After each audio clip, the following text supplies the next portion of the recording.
Good afternoon, everyone. This is Michelle Gramolia, and I am the president and CEO here at Woodland Pond. Today is Tuesday, October 12th, 2021, and this is my noontime address. I'm actually kind of shocked, even though I know it's October, that it's October 12th. 2021 is really buzzing right by us. So lots of exciting things to cover today, but I always like to start nowadays with a little bit of a COVID update. So we have no known or suspected cases of COVID on campus. We do have a couple of new exposures of residents in independent living. And I do want to just take a moment to talk about that because we have actually had in the last 2 weeks, and I mentioned this last week on my address, but also again today, we are having an increase in the number of residents that are coming to us with exposures to folks in the outside community. And up until now, just about all of them have actually come from clergy members. So this is just a reminder that if you are, out in public, particularly, it seems like, right now, perhaps church services and those kinds of things, at least at what's affecting Woodland Pond, almost 100% of the exposures that we've had in the last 2 to 3 weeks have been related to residents being exposed to a clergy member that then is determined to have tested positive for COVID.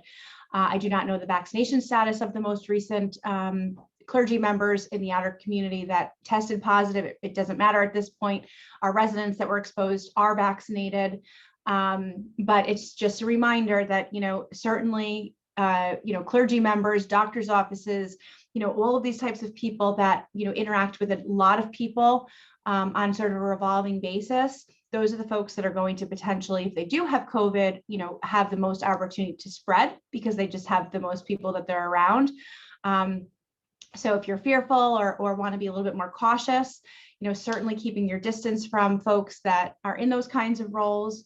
Not saying that you should avoid church services or any kind of religious services by any means, but certainly keeping much more than 6 feet distance from, folks in the congregation, being masked, no physical contact. It's still not a great idea to be shaking hands and those kinds of things with people that, are in jobs or vocations that they are interacting with people physically or, in close space a lot because we do still have COVID kind of going around. So just a reminder on that.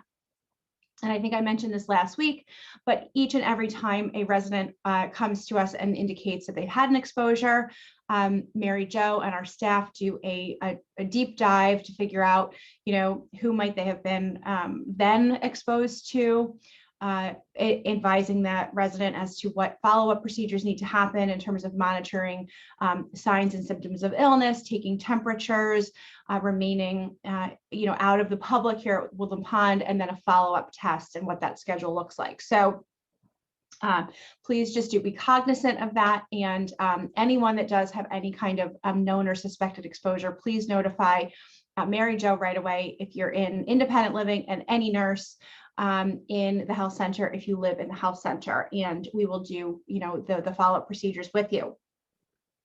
The second thing I just wanted to talk about related to COVID protocols.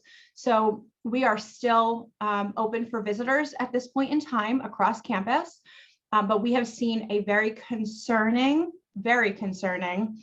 new behavior that's happening in independent living in particular, and it really needs to stop. We are seeing many visitors coming that are not coming through and checking in with concierge. They're coming in through side doors, or they're going directly to cottages, or they're going in directly into independent living apartments through balconies or patios, and that simply cannot happen. We are required to know who's in the building or any part of the insides of our building at any time. And then we have to, take temperatures and actually write down who's been through and what they're doing. So in the event that we do have any kind of an outbreak, even if it's just one resident, that we can do contact tracing. So that has not changed. And I will be reiterating that in all of my communications, I guess, throughout the rest of October for sure. But until that message starts to stick, we cannot have visitors that are coming anywhere inside any of our buildings, including the cottages, not being checked in at concierge or reception. Everyone's got a role in this. That goes for caregivers, it goes for blood family, it goes for friends, it goes for, you know, whomever you're welcoming in. We've got to know who's in the buildings, and they've got to come through concierge so that we can do all the proper screening and be able to contact trace those people. So please do make sure that anyone that you have coming on campus, if they're coming indoors, that they are checking in during, you know, following the standard protocols right now. Let's see, the next thing to talk about, Shannon Scotturo, our Director of Marketing, is back after a wonderful maternity leave. She's got lots of pictures of her son. So if you see Shannon in the hallways, feel free to ask her, can I see a picture? The baby's adorable and everybody's doing well, knock on wood.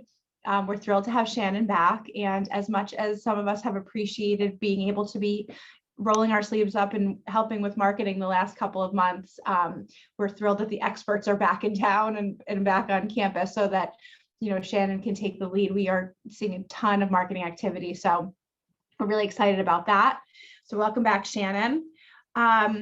To that point, I think that a lot of you saw in the Chanticleer either last week or the week before that I did include a message related to just a friendly reminder about how important it is for all of us to be engaging with new residents, seeking them out, knocking on their door, inviting them to things, but more importantly, not just for new residents, but for everyone, really to be kind. When I had put the message out, I guess a number of people asked, is it me? Is it me?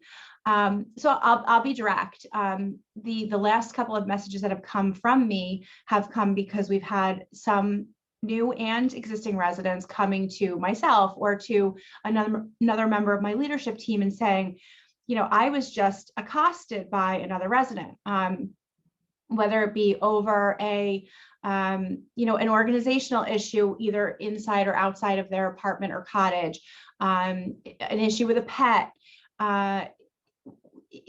I do not expect, nor does anybody else here at Woodland Pond expect any resident here to be an enforcer of any of our policies. So I really just implore all residents to be kind, to be observant, and to not feel like you are obligated in any way to enforce our policies. If you see a resident that you think might be dancing around the edges of something that might be in conflict with one of our policies, or something that you think that they're doing that's dangerous or otherwise harmful to themselves or to someone else, we really don't want you confronting each other. We want to take on that responsibility, and it will never be a confrontation. It's really just an education and understanding, you know, what might be going on. But everyone here is, you know, emotionally fried at this point. You know, we're still in a pandemic. We're trying to get through it, and there's certainly light at the end of the tunnel now. The weather's been amazing, which is so helpful. But we all need to be kind. We need to take a deep breath. And if you do see something that is of a concern to you, please do not approach your neighbor. Please come to one of us in leadership, and we will bear that load. We will have those conversations. You know, that's what we are here for. So please don't approach another neighbor with something negative or something that might seem like you're chastising them. Nobody wants to be talked to that way, especially not now when we're all in the middle of, you know, kind of coming through a very, very hard time in our lives. So please let our leadership team bear that burden for you, and you go ahead and bring those concerns to us, and we'll have those conversations with your neighbors. You guys keep it light and airy, engage your neighbors, engage your friends, and we will get through this one day at a time. Let's see, on more things related to neighbors. So tomorrow in the PAC, and also on WPTV channel 1340 at 2 p.m. is a very important meeting / airing. It is the annual Meet the Candidate session for the Residence Council election, which is coming up very soon. So for those that have not been at the community long or haven't really participated in this process in the past, Woodland Pond is very dedicated to our elective process for the members of our Residence Council. And the Residence Council here is very active, as are all of our resident committees. And this year we have a ton of candidates that are up for election for the council, which is amazing. So great job to the nominating committee. But tomorrow at 2 p.m. you can please go to the PAC. We would love the PAC to be completely filled with residents, because that's the best place to meet the candidates and meet your neighbors. But if for some reason you cannot make it to the PAC at 2 p.m. tomorrow, certainly you can see this on WPTV at 2 p.m. And this is a great way for you to get to know the folks that are running for the Residence Council, because you will be asked to vote and be given an opportunity. So that's a great event that's happening tomorrow.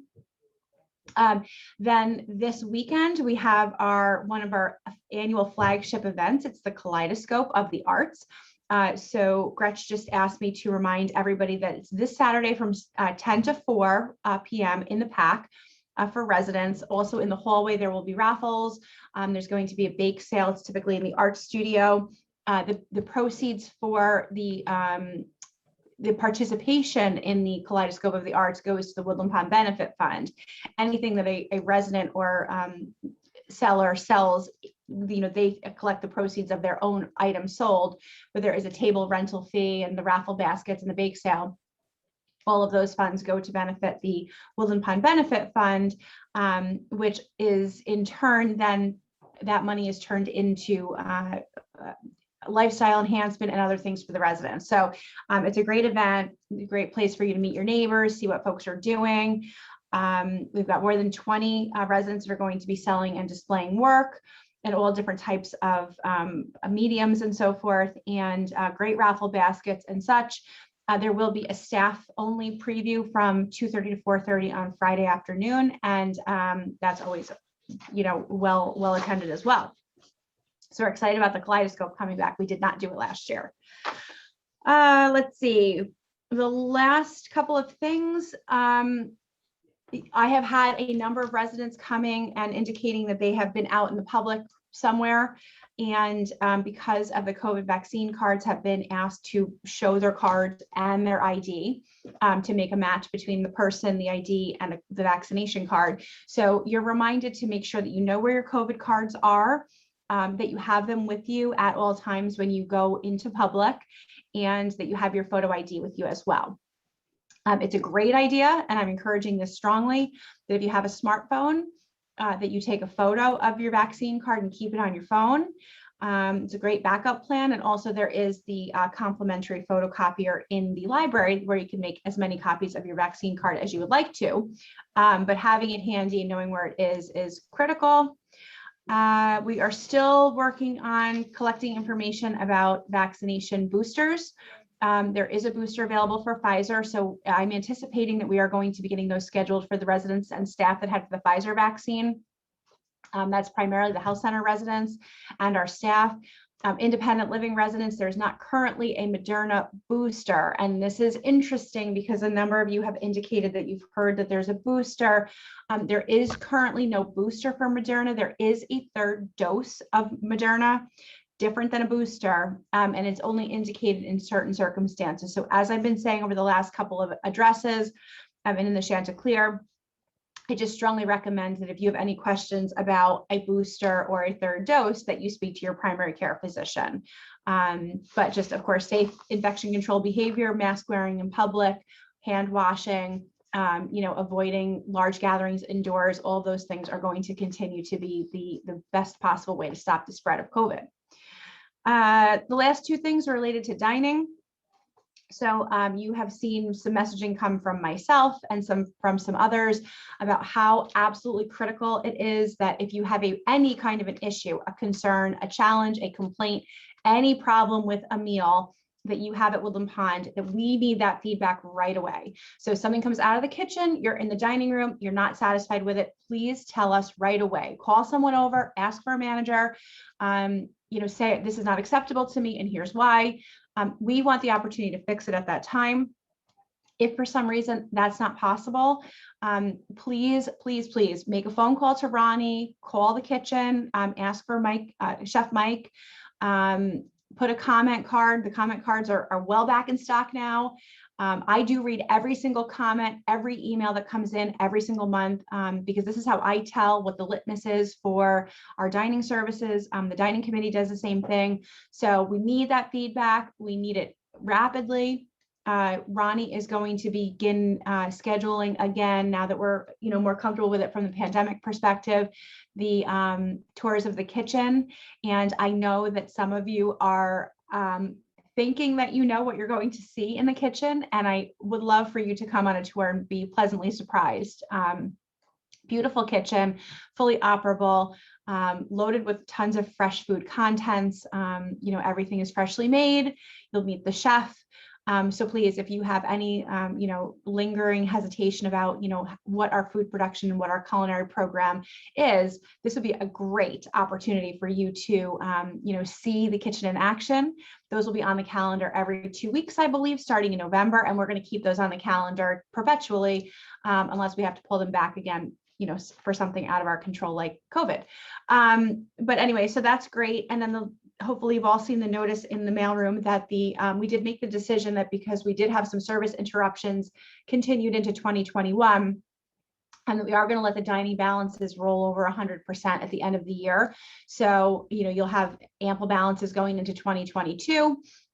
We are anticipating being able to expand the offerings and the seatings in the dining room as, the restrictions on seating and so forth are fading, and, staffing is picking up, which we're so thankful for. So rest assured that you're not going to lose those dollars. They'll be there for you. And feel free, absolutely feel free to be bringing your families in. Anyone that's vaccinated and has proof of vaccination is more than welcome to eat in the dining room. We're excited to see families. We want everybody back. So go ahead and bring them in. And if I don't see you between now and then, I will see you next Tuesday. Thank you.